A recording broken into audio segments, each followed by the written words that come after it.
Voyons les filles arrêter un peu de tenue tout de même.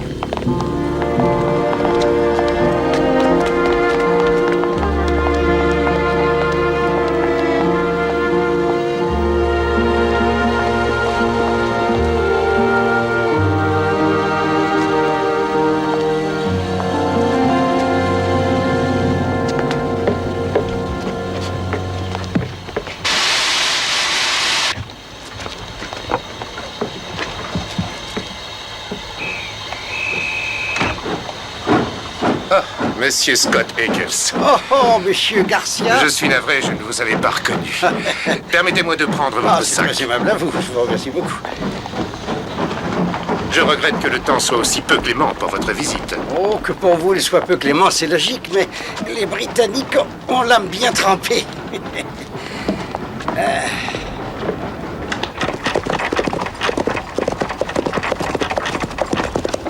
Le comté de Surrey est particulièrement intéressant, d'après ce que j'en ai vu sur les cartes.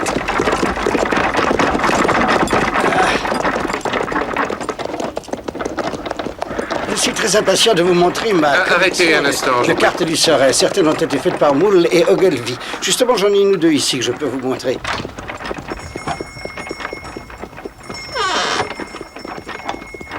Vous allez voir, je pense que vous allez être surpris. Et encore, je n'en ai qu'une ou deux.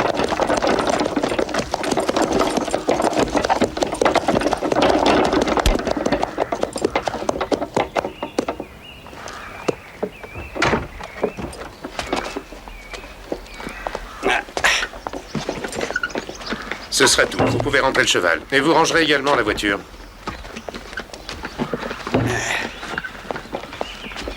Oh, c'est votre demeure? Oui, c'est ça. Vous êtes ici chez vous. Ah, c'est très joli. Très joli. Je suppose qu'on peut vous considérer comme un homme de lettres, Watson. Quelle définition donneriez-vous au mot grotesque? Grotesque? Eh bien, étrange, hors du commun. Non, ce n'est pas tout. Il doit y avoir plus que ça. Cela me suggère quelque chose de tragique et de terrible. Si vous vous rappelez tous ces récits que vous avez infligés à des lecteurs d'une indulgence coupable, vous verrez que souvent le mot grotesque est apparenté au criminel. Je me souviens que dans l'affaire des rouquins, au départ, on nageait dans le grotesque. Ah. Et la plus grotesque de toutes était cette affaire des 5 pépins d'orange. Nous avons découvert cette conspiration d'assassins. Ce mot me met en alerte. Il est écrit là-dessus. Et fait la plus incroyable et la plus grotesque des expériences. Puis-je vous consulter Scott Eccles? Poste restante, Charing Cross. Ça vient d'un homme ou d'une femme? Mais d'un homme, voyons. Aucune femme n'aurait envoyé un télégramme avec réponse payée, elle serait venue. Et vous allez le recevoir? Ah, mon cher Watson, vous savez à quel point je peux m'ennuyer depuis que nous avons fait arrêter le colonel Carousers. La vie est tellement banale Il n'y a plus de nouvelles intéressantes. Toute audace et tout romantisme semblent avoir disparu à jamais du monde criminel d'aujourd'hui. Bien sûr que je vais le recevoir. Mais à moins que je commette une erreur, voilà notre client. Monsieur Merci, Holmes. Madame Hudson. Vous êtes bien Monsieur Holmes. En chair et en Oh, os. Monsieur Holmes, je viens de faire la plus singulière et la plus déplaisante des expériences. Entrez. Je n'ai jamais été toute ma vie soumis à un tel embarras et placé dans une telle position.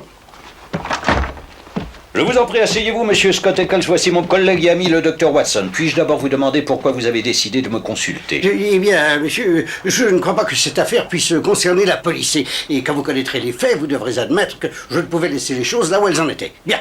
Je me dois de vous dire que je n'éprouve pas la moindre sympathie pour les détectives privés. Ah si, Monsieur Scott Eccles.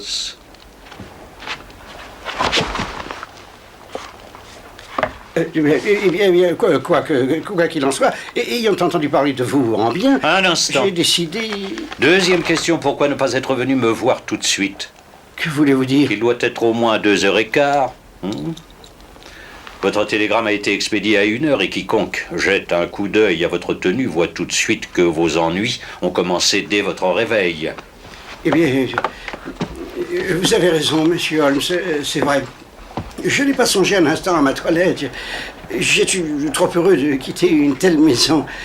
Et non, merci, non. Oui, il faut que je vous dise que j'ai mené une enquête avant de me présenter ici. Je suis allé à l'agence de location, vous savez. Oui, j'ai fait ça. Et ils m'ont dit que le loyer de monsieur Garcia avait été payé d'avance et qu'il n'avait aucune inquiétude, que tout était en ordre à Wisteria Lodge. Allons, monsieur.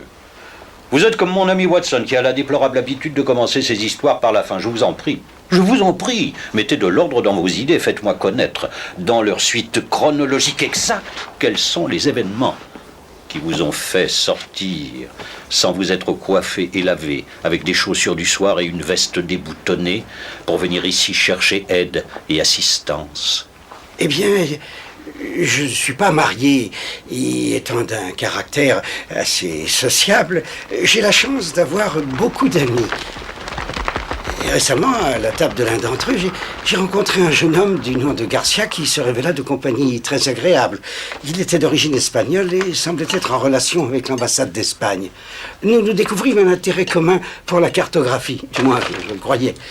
Nous avions décidé de retrouver le tracé du comté de Surrey tel que Thomas Moore l'avait gravé quelques 50 ans plus tôt. Et dès mon arrivée hier soir, je sus que quelque chose n'allait pas. Garcia et son domestique se parlaient en espagnol devant moi. L'atmosphère qui régnait était gênante. La maison était déprimante et tombait en ruine. Garcia m'avait dit qu'il avait un merveilleux cuisinier, un métis qu'il avait ramené de ses voyages, mais le dîner était si mal préparé et servi de si mauvaise grâce que je le trouvais presque indigeste. Je peux vous assurer que, à plusieurs reprises au cours de cette soirée, j'aurais souhaité inventer une excuse pour prendre congé. Que disiez-vous? Que c'est un tracé fascinant qu'a fait John Ogilvy. À travers la lande. Oui, mais pas qu'à travers la lande, à travers tout le comté. Vous êtes sûr que vous allez bien? Oh oui, très bien. Désolé. Luis, Oui. du vin pour notre invité. Oui, tout de suite, monsieur. Cálmate. ¿Qué te pasa? Escucha. Mira, ¿qué te pasa? Cálmate. Sí, está llamando la atención. Entonces, espera, ahí viene algo, ya. Anda a la vuelta. Nous allons avoir de la compagnie.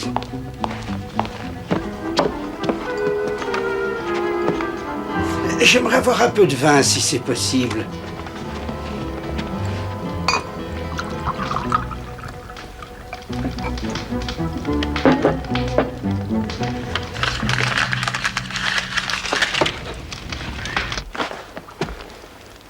Il n'a pas fait la moindre allusion quant au contenu de cette lettre? Non. Mais dès ce moment, il ne chercha même plus à faire la conversation. Il s'est assis, il a fumé cigarette sur cigarette. Vers 11 heures, je fus content d'aller me coucher. 2 heures plus tard, il frappait à ma porte. Vous avez sonné? Si j'ai sonné, Oh, je vous en prie, rendormez-vous, il est près d'1h du matin. Pardon de vous avoir réveillé. Bonne nuit. j'en viens maintenant à la partie surprenante de mon histoire.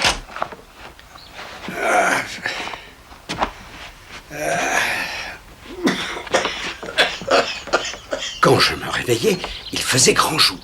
Il était 9 heures. J'avais instamment demandé qu'on me réveille à 8 heures. J'étais très étonné qu'on m'ait complètement oublié. Est-ce qu'il y a quelqu'un? Je voudrais bien de l'eau chaude. J'avais sonné le domestique sans obtenir de réponse. Il n'y a personne?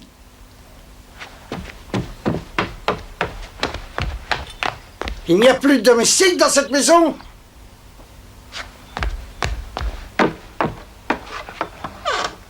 Alors ça, c'est le comble.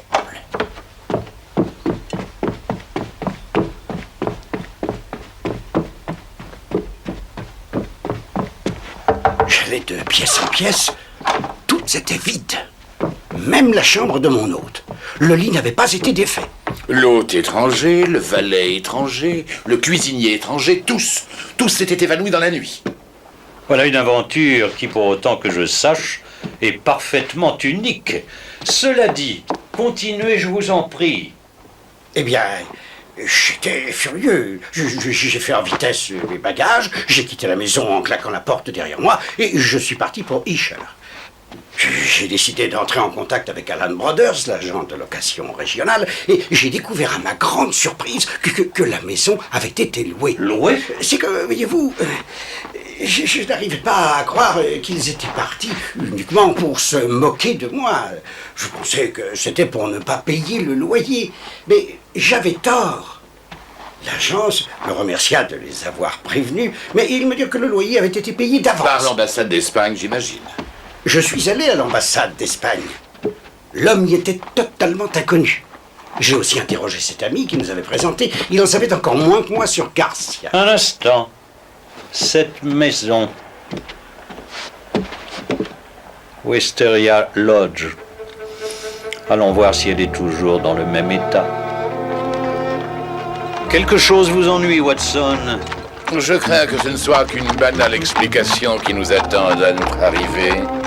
Peut-être, mais nous pouvons remercier la chance de nous avoir sauvés pendant quelques heures des épouvantables fatigues de l'ennui. Ah!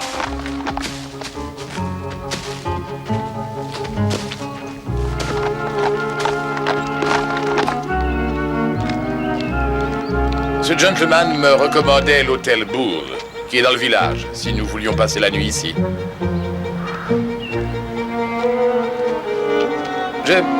Je lui ai demandé s'il connaissait Garcia ou ses domestiques. Il les connaît? Non. L'extérieur ne présente rien d'extraordinaire. Voyons ce que l'intérieur nous réserve. Ne risque-t-on pas de nous accuser d'être entrés par effraction?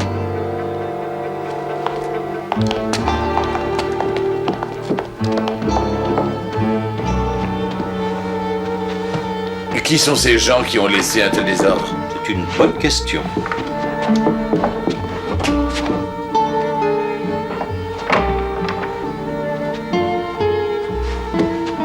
Visitons le reste de la maison, Watson.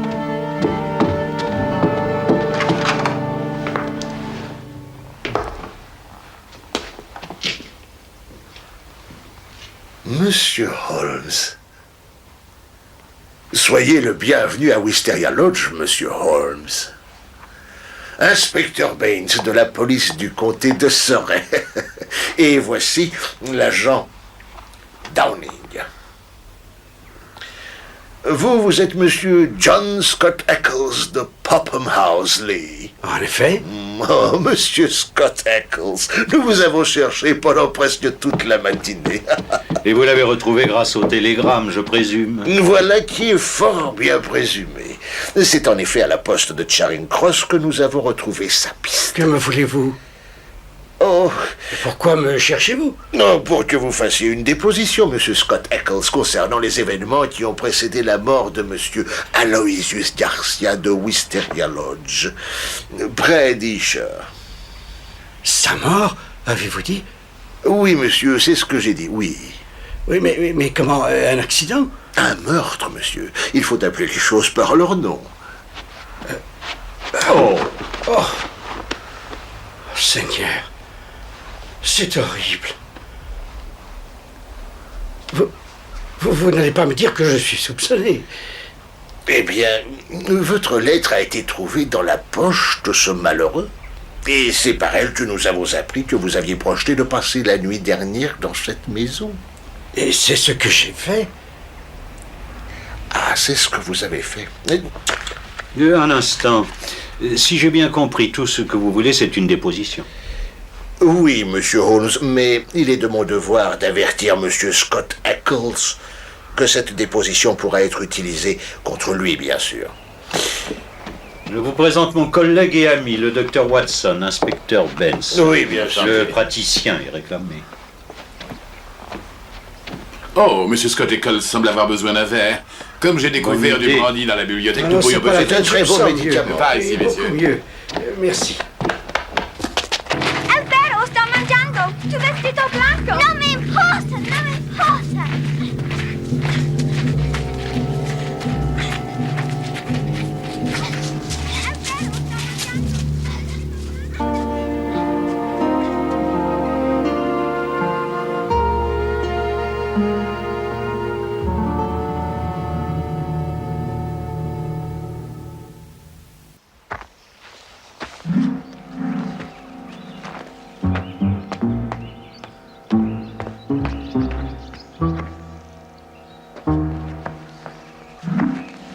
En tout cas, je peux vous assurer, inspecteur, que chaque mot que je vous ai dit correspond à la vérité.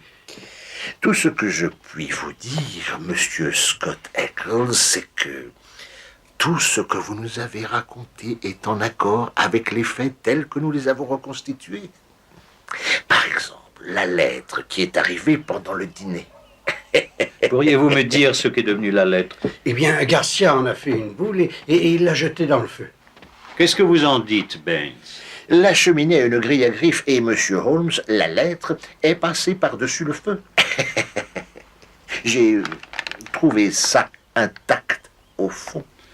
Vous devez avoir procédé à un examen très complet de la maison pour avoir trouvé une petite boulette de papier. Oui, en effet, monsieur Holmes, en effet. Je suis comme ça.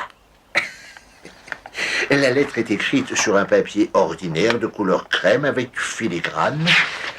C'est un quart de feuillet. Le papier a été coupé en 2 morceaux avec des ciseaux à lame courte.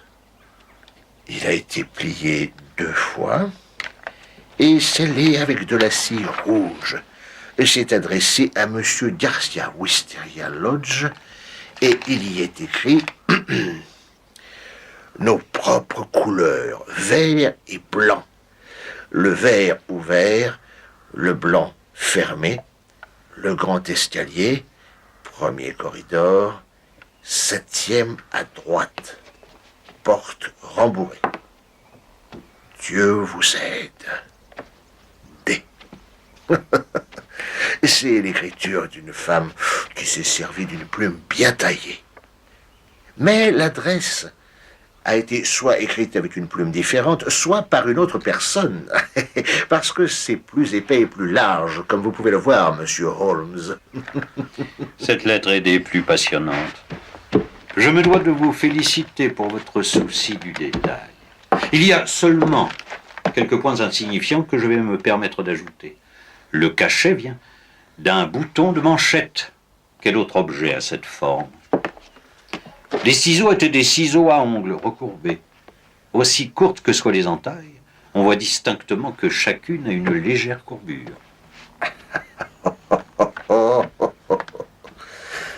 Et dire que je croyais que rien ne m'avait échappé. Mais je vois que j'avais laissé passer quelques détails importants. Tout ce que je peux dire, c'est que je n'ai rien pu apprendre de cette lettre, excepté qu'il y avait quelque chose en route et qu'une femme, comme toujours, est à la base de tout cela. Oh!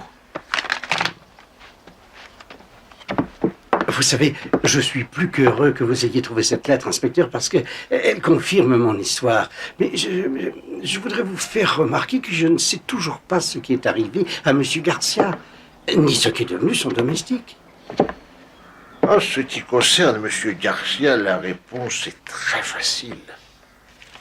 On l'a trouvé mort sur le terrain communal ce matin. On lui avait réduit la tête en bouillie avec un sac de sable, ou avec quelque chose du même genre. On a voulu le tuer, pas uniquement le blesser. Apparemment, le premier coup lui a été porté par derrière, mais son agresseur a continué à le frapper alors qu'il était déjà mort. C'est une attaque féroce et enragée.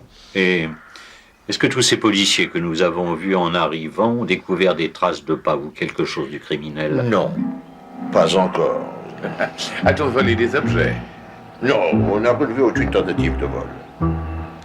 Nos locataires ne semblent avoir pratiquement rien laissé derrière eux. Rien à part quelques vêtements, des pipes et quelques livres, dont 2 en espagnol.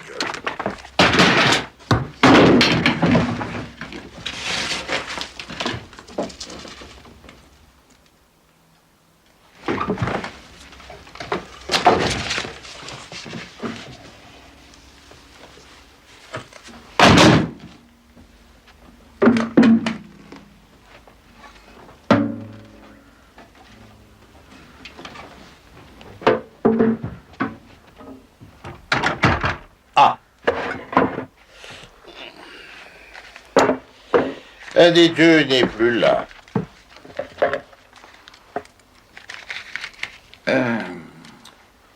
Oui, il y a de fortes chances pour que G soit l'initiale de Garcia. Héritage de famille, sans doute. L'autre arme n'était pas près du cadavre et on ne l'a pas trouvé non plus aux alentours. Cependant, mes hommes sont toujours en train de chercher. Vous voulez voir la maison? Un petit coup d'œil. Je vais vous montrer où j'ai couché.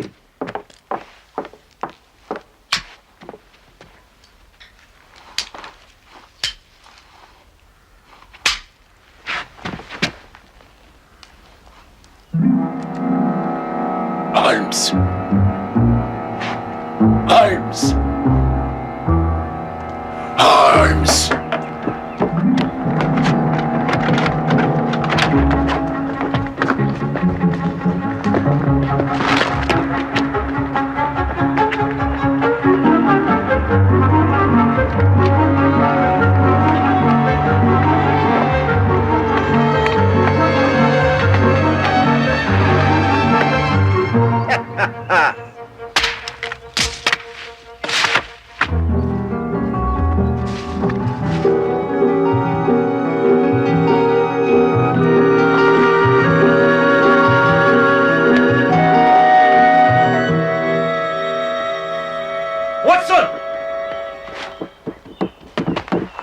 Qu'avez-vous vu? Ça devait être une créature du diable.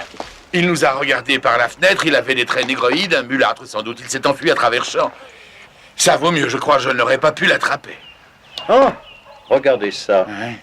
Si sa taille est à l'échelle de celle de son pied, c'est certainement un géant. Bon. Qui que ce fût et quoi qu'il ait voulu, il a disparu pour l'instant. Et nous avons des choses plus importantes qui nous réclament.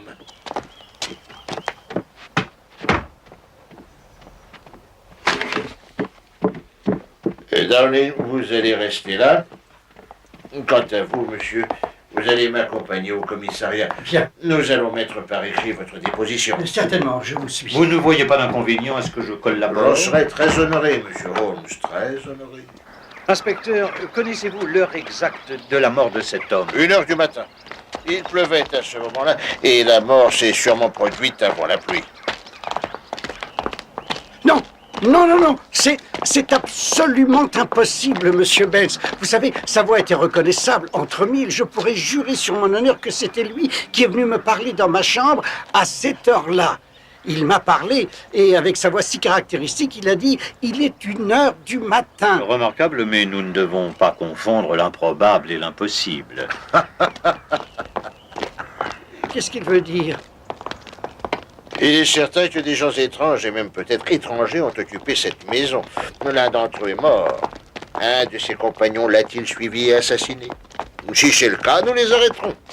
Nous surveillons tous les ports. Mais j'ai un point de vue différent, monsieur Holmes. Oh oui, j'ai un point de vue différent. Vous avez une théorie? Et je tiens à la vérifier seul, monsieur Holmes. Vous vous êtes déjà fait un nom, je dois me faire le mien. Je voudrais pouvoir dire, quand ce sera fini, que j'ai trouvé la solution sans votre aide. Alors vous suivrez votre chemin et je suivrai le mien. Au revoir, monsieur Scott Eccles. Au revoir, monsieur Holmes. Scott Eccles, Examinons cette lettre avec soin. Une femme est-elle impliquée? Est-ce un mari jaloux? Dieu vous aide, Dieu vous aide. D. Voilà ce qui doit nous guider. L'homme était espagnol. Est-ce que par hasard le D ne signifierait pas Dolores? C'est un prénom féminin courant en Espagne. Hein? Entre espagnols, on s'écrit en espagnol, Watson.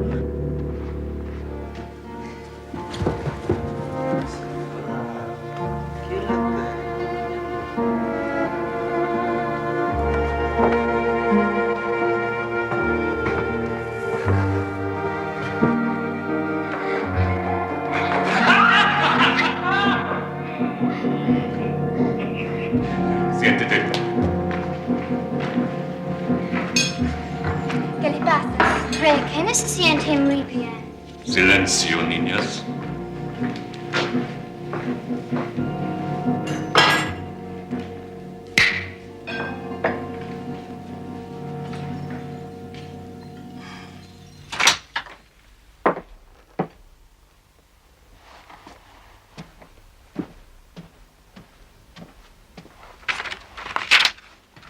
Je suis parti en ville pour la journée, louer 2 bicyclettes. Sherlock Holmes.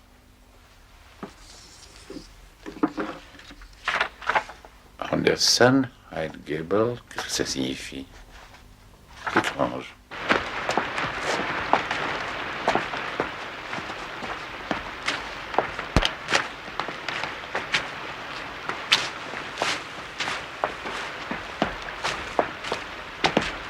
Monsieur Holmes, regardez ce que j'ai trouvé. Caché dans un buisson. Excellent.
Ah, je suis navré d'entrer chez vous comme ça. Dejadlo, niños, vete. Estaba espiando. Sí, sí, sí, fuera, fuera. Mientras jugábamos. Váyanse a jugar. ¿Por qué lo dejaste entrar? Qu'est-ce que ça veut dire, Seigneur? Ici, c'est une propriété Oh, privée. je suis vraiment navré, mais je me suis Avez-vous perdu. l'habitude de Oh, docteur Wakefield, mon ami et collègue cartographe. Ah, oui, oui, oui, je suis là. Nous étions si occupés à faire le tracé du Oui, oui, chemin exact. muletier jusqu'au hameau aujourd'hui disparu d'Ognor Sainte-Marie que nous nous sommes perdus de vue. J'aurais voulu voir Monsieur Anderson, mais il est Oui, tard. oui, Je c'est suis comme heureux vous. de vous retrouver. Je suis Vous entré savez, ici. Il Il a regrette fait beaucoup de contrevendrer, devoir vous dire alors. que M. Anderson est trop occupé pour vous recevoir aujourd'hui. Non, Lucas. Je vais les recevoir.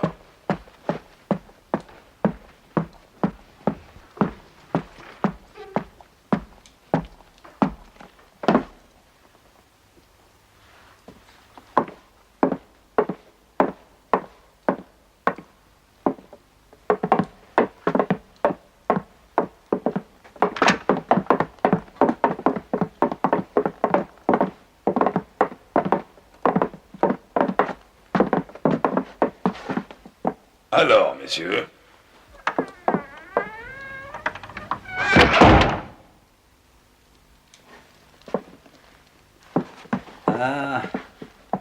Le but de notre visite est de faire une sorte d'enquête sur le passé historique de High Gable, qui, d'après ce que nous croyons savoir, est fait d'intrigues et de sang. Cela remonte bien sûr au temps de la guerre civile.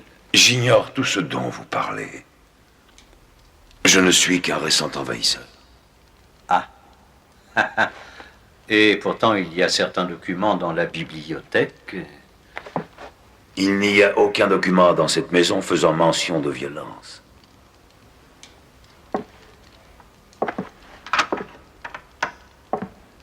Je vois.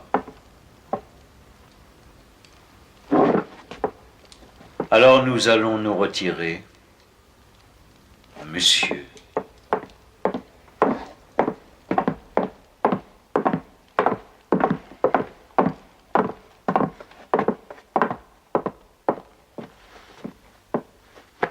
Je croyais que vous étiez à Londres.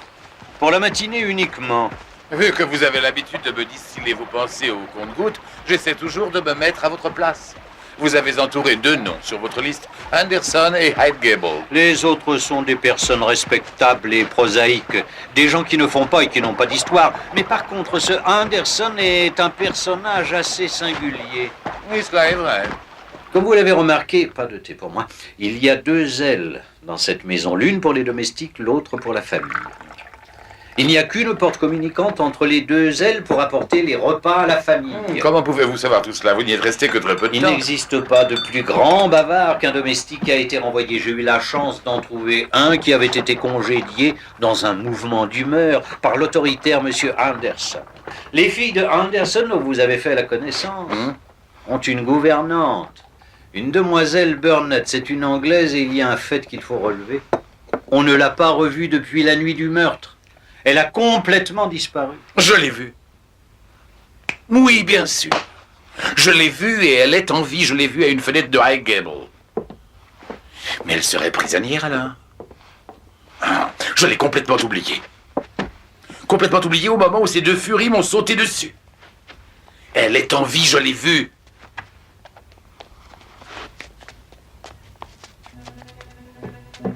C'est l'homme que j'ai poursuivi et qui s'est échappé. Benz n'a pas arrêté celui qu'il fallait. Oh. Allons, venez, Watson. Il faut intervenir. Prévenez-le bien. Maître à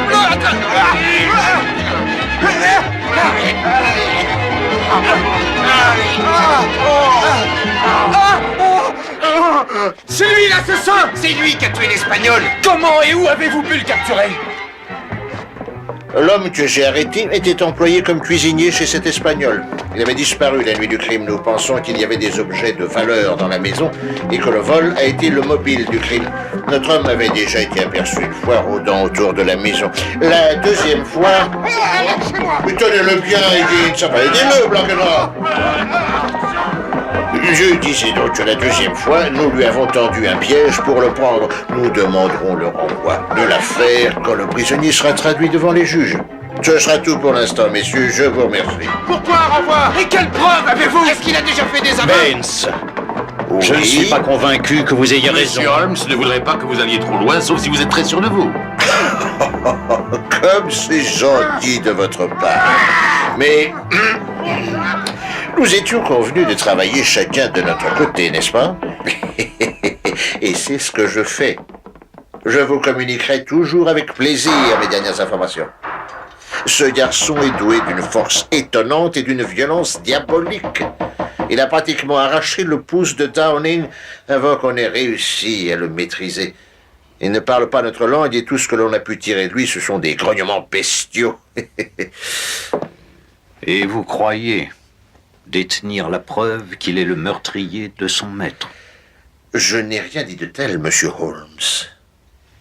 Je n'ai rien dit de tel.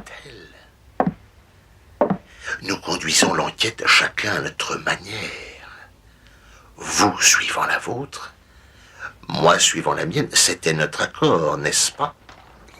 À votre guise. Je crois que Benz se trompe lourdement. Ce n'est pas moi qui vous dirai le contraire.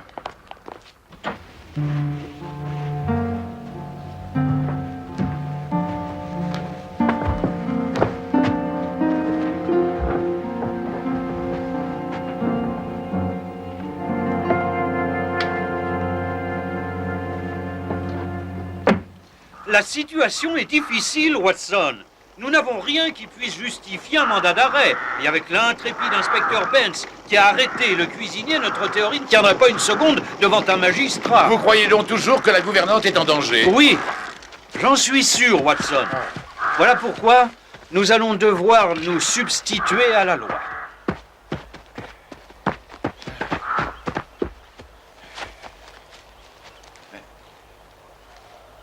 La fenêtre tout en haut? Par l'extérieur, nous pourrons y arriver.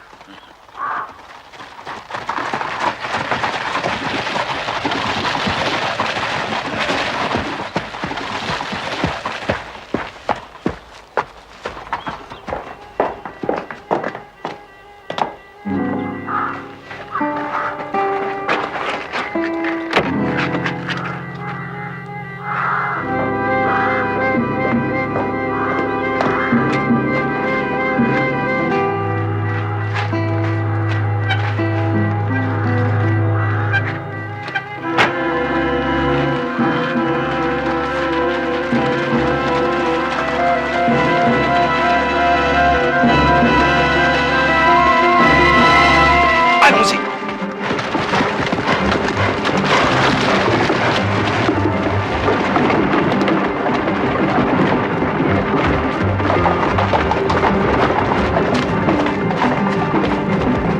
Ils sont en route pour la gare.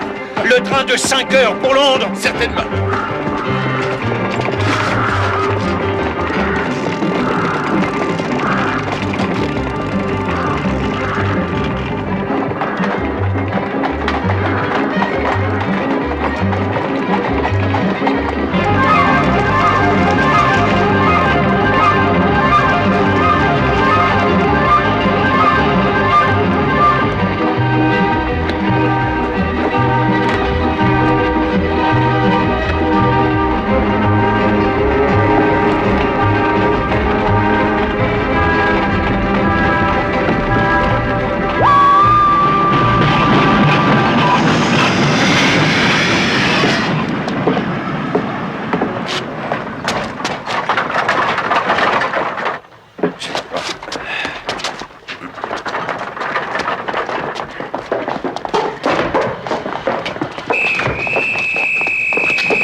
Arrêtez le train! Arrêtez ce train! Sautez! Vite, vite, vite.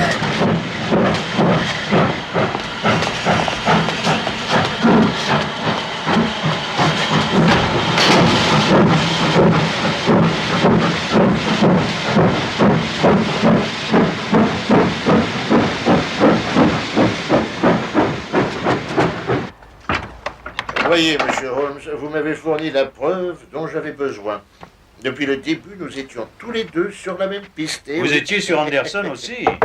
Quand d'abord vous, et ensuite le docteur Watson est arrivé et vous êtes faufilé dans les sous-bois de Highgable, j'étais en haut d'un arbre et je vous observais. La question était juste de savoir qui aurait la preuve le premier. Pourquoi avez-vous arrêté le mulâtre? Eh bien, j'étais sûr que Henderson, puisque c'est ainsi qu'il se fait appeler, sentait qu'on le soupçonnait.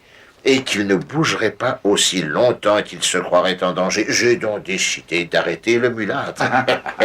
Vous savez, vous irez loin dans votre métier, inspecteur. Oh. Vous avez l'instinct et l'intuition. Merci, monsieur Holmes. Mais nous ne pouvons procéder à aucune arrestation sans le témoignage de cette demoiselle. Elle pourra vous le donner dans un moment, mais... Dites-moi, qui est ce monsieur Anderson? C'est Don Murillo. On l'appelait le tigre de San Pedro. Un des plus dangereux despotes d'Amérique centrale. Oui, le tyran le plus ignoble et le plus assoiffé de sang de ce pays. Qui a imposé ses vices odieux à son malheureux peuple pendant presque 12 ans. Est-ce le vert et le blanc qui sont les couleurs de San Pedro qui vous ont mis la puce à l'oreille? Ça et ma visite à Londres, à l'ambassade espagnole et au Foreign Office. Mais je vous en prie, c'est votre affaire, inspecteur. Il y a 5 ans, le peuple se révolta contre le tyran. Mais ce fut un palais vide que trouvèrent les insurgés, dont Murillo, son secrétaire, ses 2 filles et toutes les richesses s'étaient échappées à bord d'un navire. Et à partir de ce moment, ils disparurent de la surface de la Terre. Sous quelle identité il se dissimulait? Voilà un sujet qui préoccupa beaucoup la presse européenne. Nous l'avons découvert il y a 1 an. Mademoiselle Burnett, de quelle manière vous êtes-vous trouvée mêlée à cela? Une Anglaise compromise dans une sombre histoire de meurtre? Parce qu'il n'existait pas d'autre moyen pour que justice soit faite. Qu'est-ce que nos lois anglaises ont à faire des torrents de sang versés pendant si longtemps à San Pedro, au du navire plein de trésors que ce bandit a osé nous voler? Pour vous, ce sont des crimes commis sur une autre planète. Nous savons. Mon véritable nom est Senora Victor Durando. Mon mari était ministre de San Pedro à Londres. C'est comme ça qu'on s'est rencontrés et mariés. Un noble cœur, et il n'y avait pas plus honnête que lui. Malheureusement, Murillo entendit parler de ses qualités et le fit revenir en prenant n'importe quel prétexte. Il le tua dès son arrivée, grâce à une sorte de prémonition. Mon époux avait refusé de m'emmener avec lui à San Pedro. Alors survint la chute de ce monstre. Il s'enfuit, comme vous l'avez décrit. Mais ceux dont il avait ruiné la vie, ceux dont les êtres chers avaient été torturés et tués de ses propres mains, ne pouvaient pas rester là. Nous constituâmes un groupe qui ne se serait dissous que lorsque justice serait faite. Mon rôle était d'entrer à son service et de tenir mes amis au courant de ses moindres mouvements. Je devins gouvernante chez lui.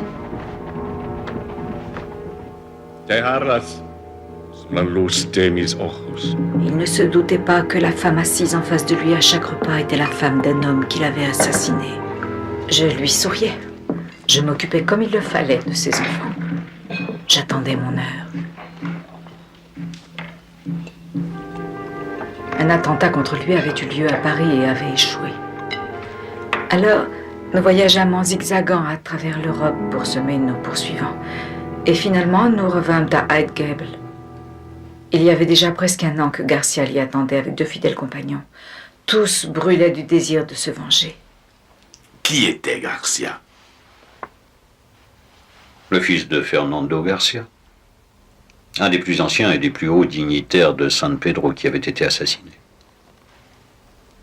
Comme votre mari. Cette lettre que vous avez envoyée, vous dites qu'on l'avait interceptée? Pendant la journée, Murillo prenait le maximum de précautions. Il ne sortait jamais sans son secrétaire Lucas. Même la nuit, il était toujours sur ses gardes. Il ne couchait jamais dans la même chambre. Nous étions convenus que je devais envoyer à Garcia les dernières instructions. Les portes devaient être ouvertes et un signal lumineux vert ou blanc à la fenêtre face à la route devait indiquer si tout allait bien ou s'il valait mieux remettre l'attentat à plus tard.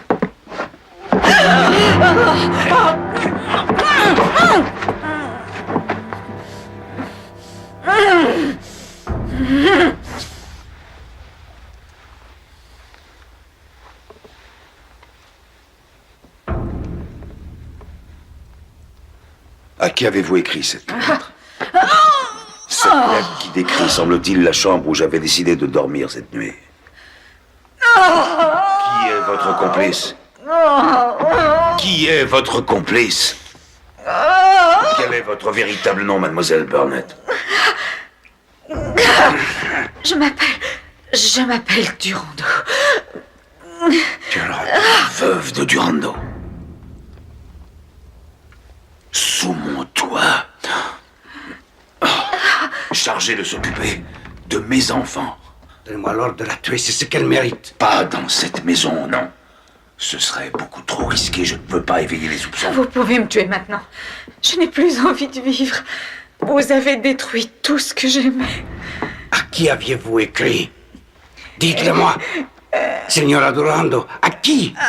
Un homme que vous craignez, qui attend son heure pour vous tuer.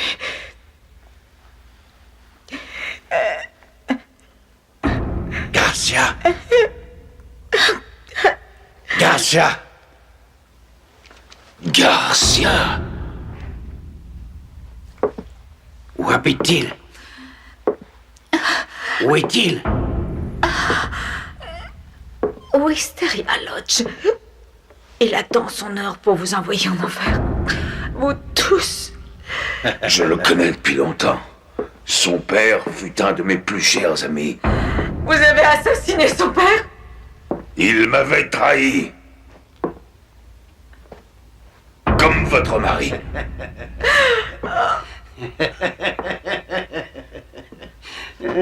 Et voilà qu'il nous envoie les veuves et les enfants.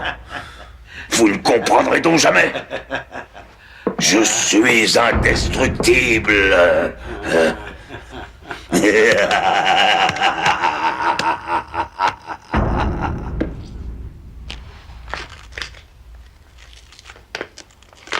D'abord, ils pensèrent le laisser entrer dans la maison et le tuer, comme un cambrioleur pris sur le fait. Mais ils eurent peur que l'enquête ne fasse un peu trop de bruit et ne les mette en danger.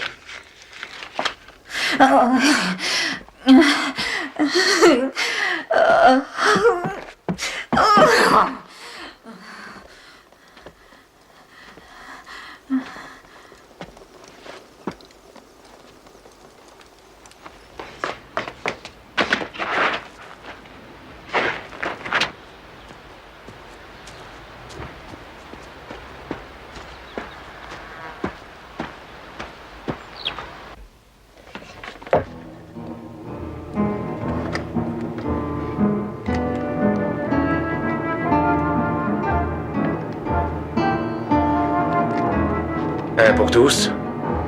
Tous pour un.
Garcia, un jour justice sera faite.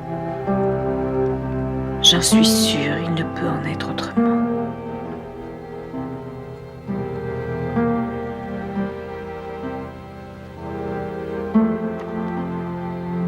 Je suis certaine que souvent moi aussi ils ont failli me tuer.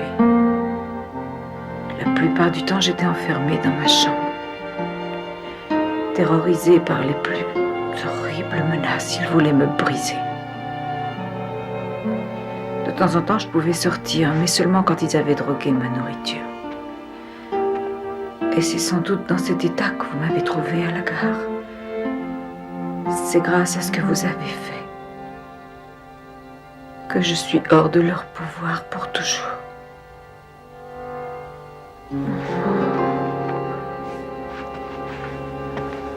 Eh bien, inspecteur, la police a fini son travail, mais celui de la loi commence. C'est très juste, monsieur Holmes. Et vu les circonstances de la mort de Garcia, un bon avocat pourrait sans difficulté plaider la légitime défense et gagner. J'ai une meilleure opinion de la loi que vous. La légitime défense est une chose, mais attirer froidement quelqu'un dans un piège pour l'assassiner, je pense que c'en est une autre, quelle que soit la crainte qu'il pouvait vous inspirer. Je crois que justice sera faite aux prochaines assises de Guilford. Bien sûr, vous avez relâché le mulâtre. Oui, oui, bien sûr, je l'ai relâché.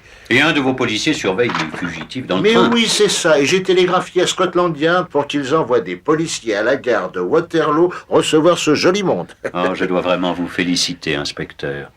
Vos capacités, si je puis dire sans vous offenser, sont supérieures au poste que vous occupez. Vous avez raison, monsieur Holmes. En province, on ne peut que végéter. Une affaire telle que celle-là peut vous donner votre chance.